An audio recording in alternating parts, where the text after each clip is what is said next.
hârtii să aruncați, nici sticle sau mâncare pe jos să nu lăsați.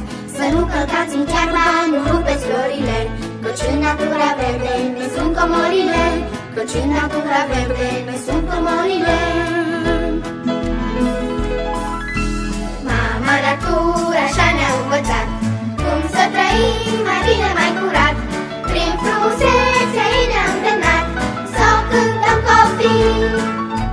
Câmpii înverzite în mii de culori, mări cristaline și grădini de flori, păduri cu păsări și animale vii, ne dorim copii.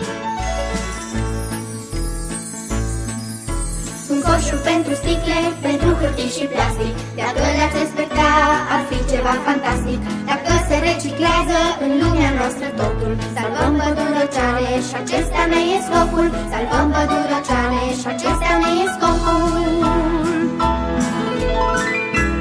Mama natura așa ne-a învățat cum să trăim mai bine, mai curat.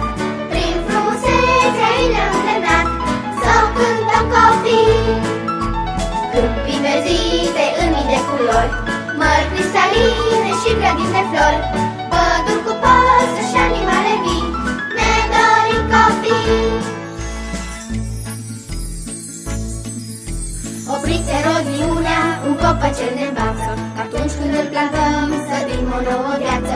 Și nici poluare nu vrem, nici spray-uri cu freon, căci toată lumea știe, distrug stratul de ozon, căci toată lumea știe, distrug stratul de ozon. Mama natura așa ne-a învățat cum să trăim mai bine, mai curat. Prin frumusețea ei ne-a îndemnat să o cântăm copii. Câmpii înverzite în mii de culori, mări cristaline și grădini de flori,